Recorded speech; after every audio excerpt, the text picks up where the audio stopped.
Todd tossed the handmade scrapbook onto the table like it was trash. "This," he sneered, "is sentimental garbage." Lydia stared at the book, her chest tight, but she didn't let the hurt show. Todd crossed his arms, smirking. "I need someone who adds value. I'm leaving you." "What's so funny?" he demanded. She walked over to the scrapbook, flipped to the back page, and pulled out a folded document. Holding it up, she said evenly, "This is the deed to a vacation home I bought for us. I was going to surprise you tonight." His jaw dropped. "You bought a house?" She slipped the deed into her purse. "Yeah, but I guess Mara won't be enjoying that, will she? Ever been underestimated by someone who thought you were nothing?" "I'm Lydia. I'm 38, and I stopped trying to impress a man who never deserved me." Lydia had always been the kind of woman who saw beauty in the little things. She worked in graphic design and spent her free time sketching, arranging photo albums, and writing in journals. She wasn't flashy, she wasn't loud, but she loved deeply and gave generously. When she met Todd, he swept her off her feet with confidence and charisma. He had the kind of presence that could fill a room, and in the beginning, that felt like safety. He called her his sweet little artist, and she clung to the idea that his teasing was affectionate. But it didn't take long for the charm to shift into control. Todd made decisions without her. He laughed off her work as cute projects and never missed a chance to remind her that he paid the bills. Lydia worked, too. She always had. But Todd acted like her income didn't matter. He mocked her photo journaling a waste of time. Still, she stayed. She told herself he was just stressed, just tired, just distracted. She believed, for far too long, that the man she married was still in there somewhere, hidden behind layers of stress and insecurity. For every holiday, every birthday, every anniversary, Lydia went all out. Handmade gifts, personalized messages, cozy dinners he didn't notice. Todd never matched the effort. His gifts were often last minute, or expensive, but cold, like he was checking off a box rather than showing love. As the years passed, the cracks grew deeper. Todd's criticisms turned sharp. He made cruel jokes about her body, her friends, even her voice. If she confronted him, he'd accuse her of being too sensitive, or claim he was just joking. He'd gaslight her until she questioned her memory or her reactions. Once, when she'd quaked being less pathetic then. Through it all, Lydia tried harder. She dressed the way he liked. She canceled plans with friends if he complained. She filtered herself to avoid setting him off. Her world had slowly, painfully shrunk down to a routine of walking on eggshells, trying not to upset a man who always found a reason to be disappointed. The scrapbook was supposed to be a turning point. She'd spent weeks compiling photos, writing notes, choosing memories that might spark something in him. Their wedding, their first apartment, the trip to the mountains where he'd actually smiled. Every page was crafted with care, a tribute to their shared life, flawed but real. Lydia hoped it would remind him of the good, that it might rekindle what was left. But when she handed it to him on their anniversary, his reaction cut deeper than any fight they'd had. He didn't even flip through it, just tossed it aside like it was trash and sneered. "Sentimental garbage," he said. "You really thought this would fix anything?" And then he dropped the final blow. He was leaving her. For Mara. She was 20. She was too much heart and not enough substance. In that moment, something inside her broke and rebuilt. All the years of trying, all the quiet sacrifices, all the desperate hope that he'd see her worth, they disappeared.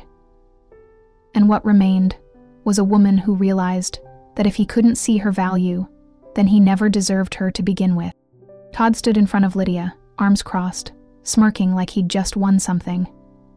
The room was thick with silence, the scrapbook still lying where he'd tossed it, its pages bent, the cover creased. Lydia didn't cry. She didn't scream. She just stared at it for a moment, then slowly reached over and picked it up. Her hands were steady, her face unreadable. Todd narrowed his eyes. "What, no dramatic breakdown?" He sneered. "Come on, Lydia. Don't you want to beg me to stay?" She looked up at him then and laughed, Not a bitter or angry laugh, but something sharp, sudden, and strangely calm. Todd's smirk faltered. "What's so funny?" he asked, his voice tightening. Lydia flipped to the last page of the scrapbook and pulled out a folded piece of paper. She held it up, her eyes never leaving his. "This," she said evenly, "was going to be your anniversary gift. A surprise. I bought us a vacation house." His jaw twitched. "You what?" "I bought a house, by the lake, quiet, beautiful, and fully paid off." Her voice stayed even, almost gentle. "It was supposed to be for both of us, a place to start over. But you've made it clear. You're already moving on." Todd stared, speechless. His bravado cracked. "Wait, since when do you make decisions like that?" he asked, disbelief clouding his face.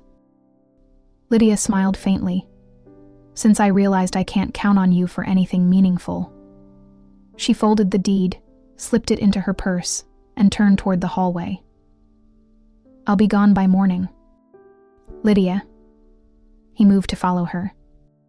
But she didn't stop. She packed a small overnight bag, methodically and without a word. A toothbrush, a few changes of clothes, her favorite book. As she zipped it shut, she felt a strange sense of peace, like she was finally waking up from a long, exhausting dream. Todd hovered at the doorway, looking dazed. She walked past him, opened the front door, and paused just long enough to glance over her shoulder. "Take care, Todd," she said. Then she stepped out into the night air. 20 minutes later, she pulled up to Grace's house. Grace, with her messy bun, oversized sweater, and fierce loyalty, opened the door and took one look at Lydia's face before stepping aside. "Kitchen or couch?" she asked. "Kitchen," Lydia said, already knowing Grace would have wine ready. They sat at the table, the clink of glasses the only sound for a moment. Then Grace asked, "What did he do this time?"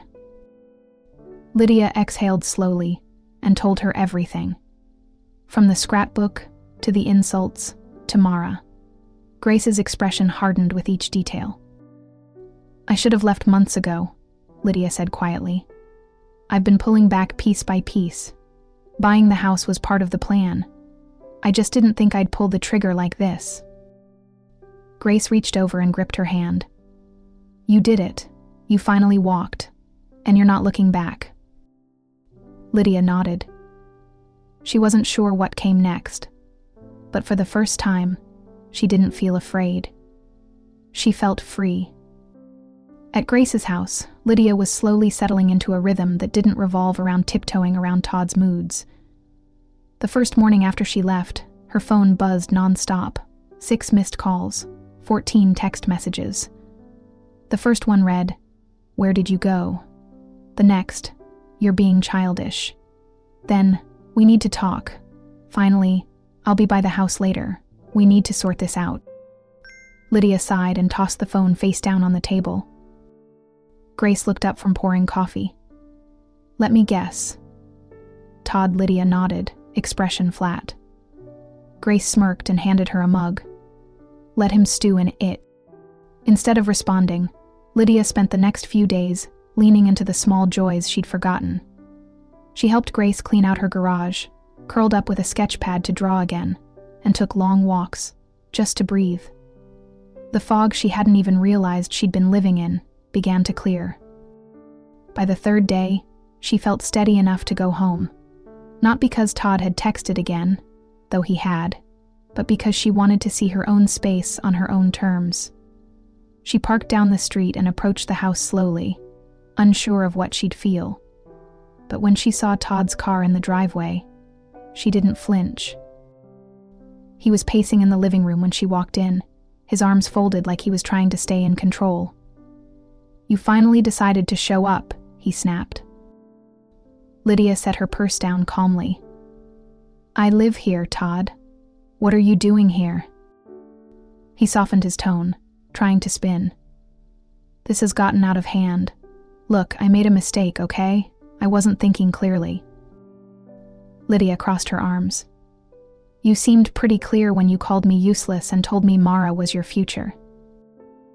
He flinched. Yeah, well, about that, she's gone. Lydia raised an eyebrow but didn't say a word.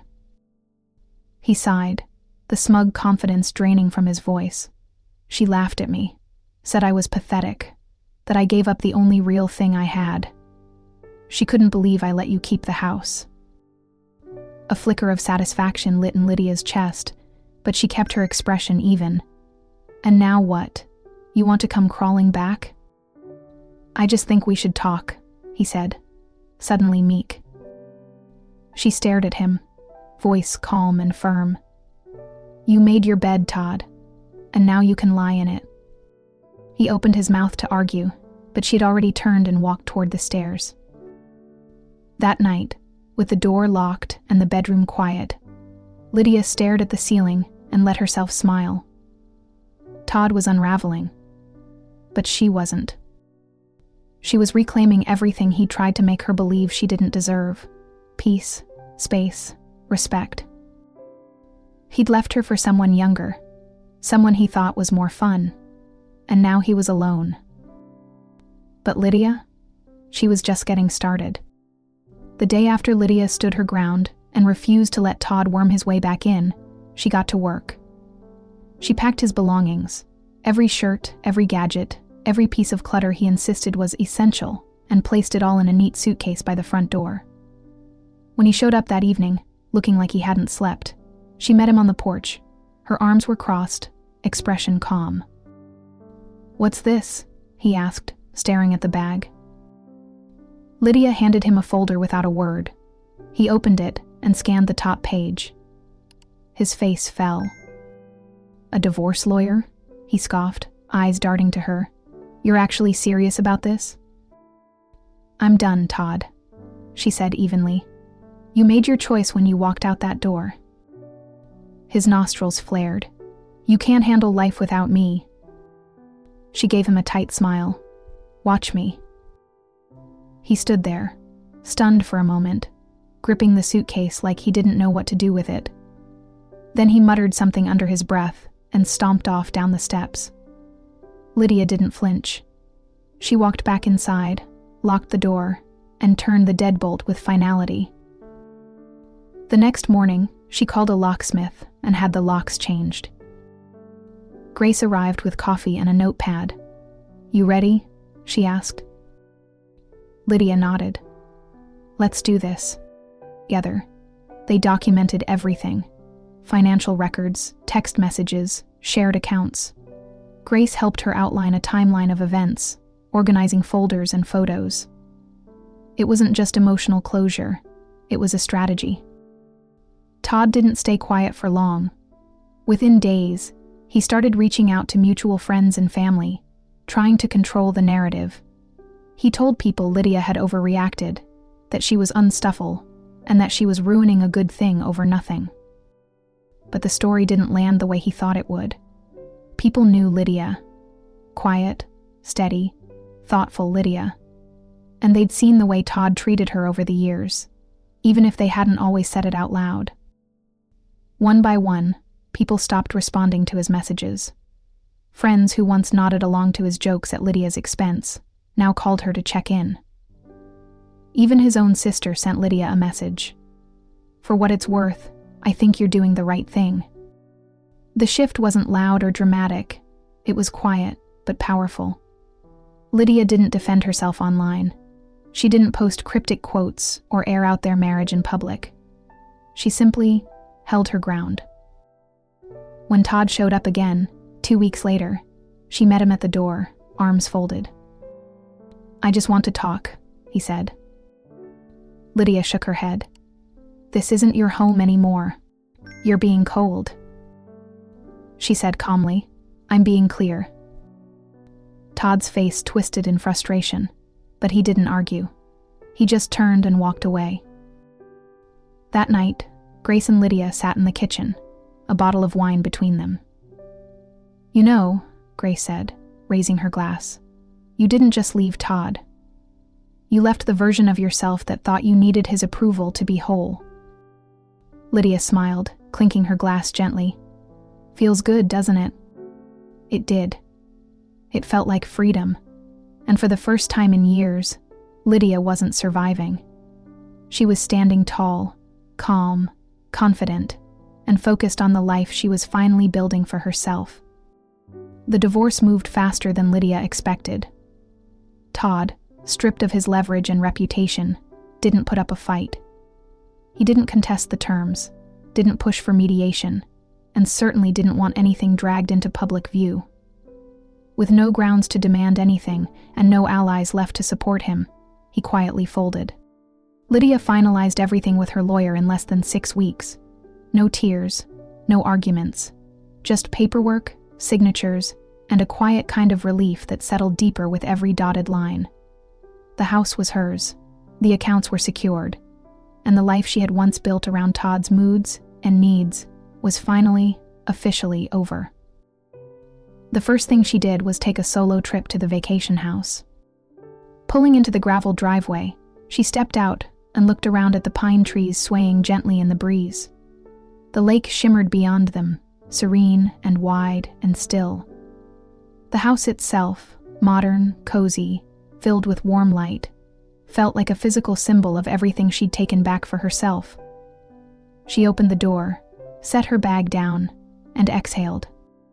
For the next 3 days, she did nothing but rest. She slept in, took long walks along the water, cooked for herself, read books in front of the fireplace. There were no texts to answer, no snide remarks to dodge, no tension curling in her stomach. Just peace, just herself. When she returned to the city, she didn't go back to her old routine. She had no interest in it. The design firm she worked at part-time offered her a full-time position, but she politely declined. Instead, she opened her laptop and began reaching out to contacts she'd made over the years. Freelancers, small agencies, boutique firms. Within 2 weeks, she landed a contract with a startup looking for a rebrand. It paid well, and more importantly, it felt like hers. Todd used to scoff at the idea of freelancing. "Too unstable," he'd muttered. "That's not real work." But this time, there was no Todd to answer to, just Lydia, her skills, and a growing roster of clients who valued her input. As her workload grew, so did her confidence. She joined a local book club, something Todd had always mocked as a waste of time. But the women there welcomed her instantly. They shared laughter, stories, and encouragement, something she hadn't felt in years. She also started reconnecting with old friends, reaching out to people she drifted from during the marriage. Slowly, her world expanded again. Grace, ever the cheerleader, noticed. "You know," she said one evening over wine, "you should start your own business." Lydia blinked. "You really think I could?" Grace grinned. "I think you already are. Might as well give it a name." The idea stuck with her. A few days later, Lydia registered her own consulting firm, Phoenix Consulting. The name wasn't just symbolic, it was intentional. A reminder that she had risen from the ashes of a marriage that tried to bury her. She'd built a brand, launched a simple website, and within a month had 3 active clients and glowing referrals. Every positive email, every successful project, became a brick in the foundation of her new life. There was no desperate need to prove her worth anymore. She finally saw she already was. Then, one morning, her phone buzzed, a message from Todd. "Can we talk?" She stared at the screen for a long moment. No apology, no explanation. Just a quiet, last-ditch attempt to claw his way back into a space he no longer belonged. She didn't even open it.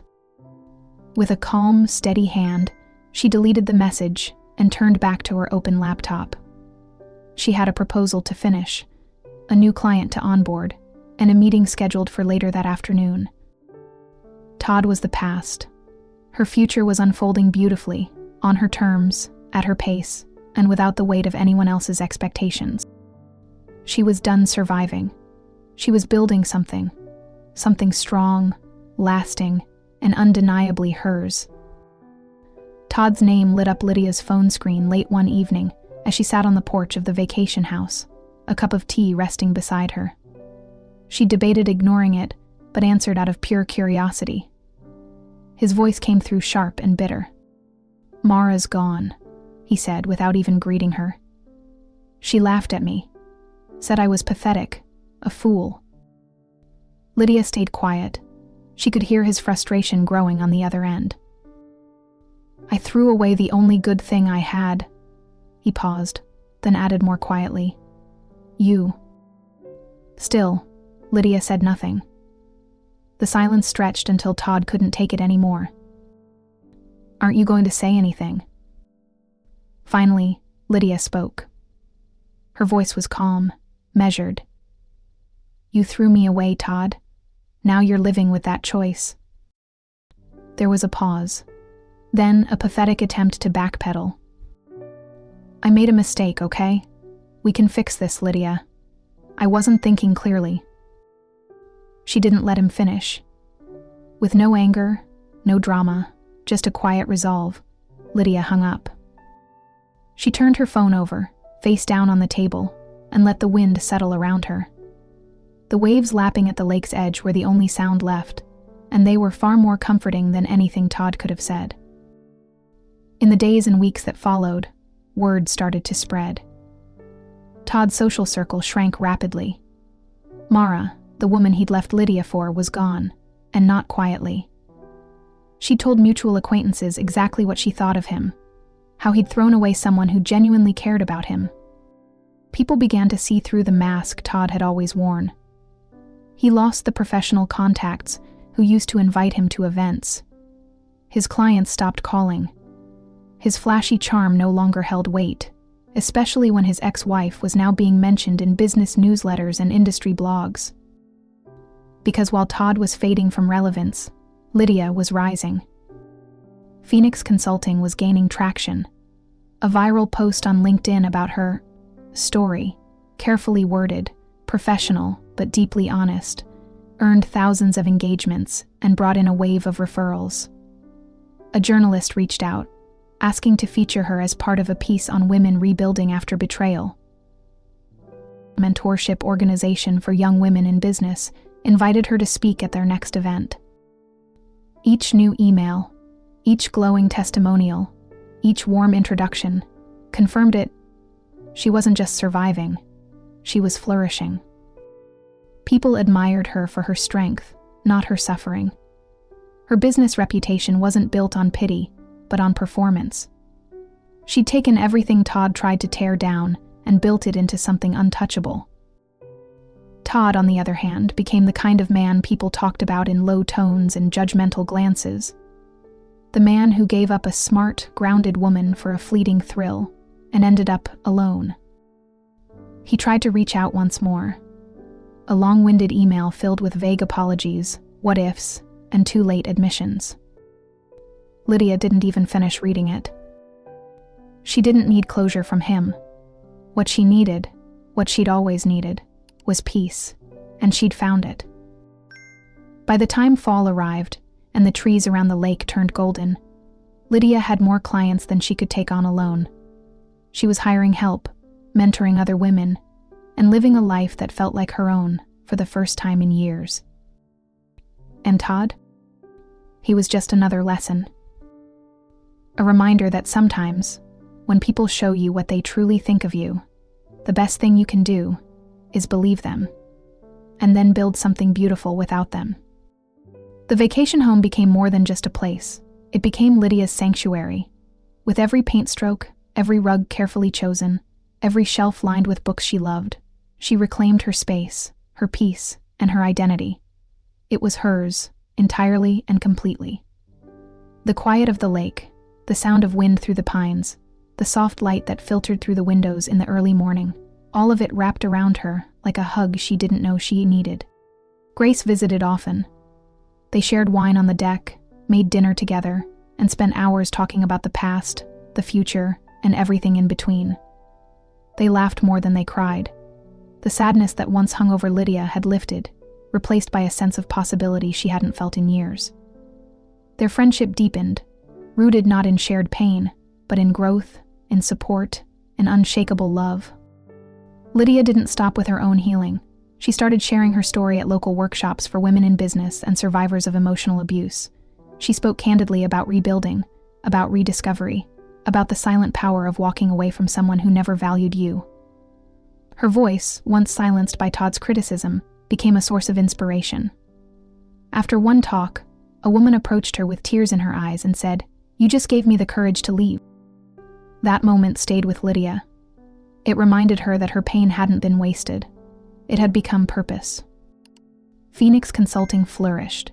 Lydia turned down projects that didn't align with her values and embraced clients who respected her time and talent. Her work became a reflection of who she was becoming: sharp, creative, principled. Each success felt earned, not just professionally, but personally. It was proof that she had always been capable. She had just been told otherwise for far too long. She started traveling, not for anyone else, but for herself. A week in the Pacific Northwest to hike through the mossy forests, a long weekend in New York to explore design exhibits, a solo trip to Italy, something she'd always dreamed of but never done, because Todd said it was impractical. Now, nothing felt out of reach.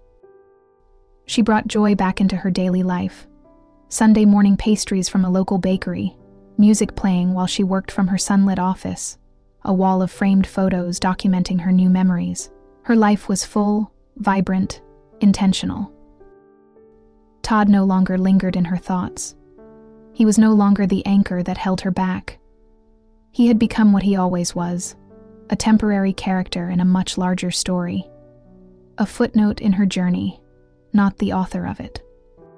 And Lydia? She wasn't just healing. She wasn't just recovering. She was creating, living, thriving. She had traded the weight of being not enough for the lightness of knowing she always was. And now, she moved through her world with purpose, peace, and power unapologetically herself. 1 year later, Lydia stood on the deck of her vacation home, a glass of wine in hand, the evening air cool against her skin. The sun dipped low on the horizon, casting soft pink and golden hues across the lake. The water shimmered like glass, calm and certain. Just like her. She watched the sky for a while, letting the silence wrap around her. No tension, no second guessing, just the sound of nature and her own steady breath. For a long time, she had lived in fear of disappointing someone who never saw her worth. But now, there was only peace. Todd drifted into her thoughts, but not with sadness. There was no longing, no resentment, just a quiet acknowledgement. Patrick had belittled her, to make her feel small, but in doing so, he had given her the greatest gift, a reason to finally break free. She whispered into the stillness. He tried to break me, but he gave me freedom. Her phone buzzed in the railing beside her. A new email, another invitation to speak, another opportunity to help others find their voice. Lydia smiled, her reflection dancing in the wine glass. She raised it slightly, toasting the open sky. To pace, to power, to never going back.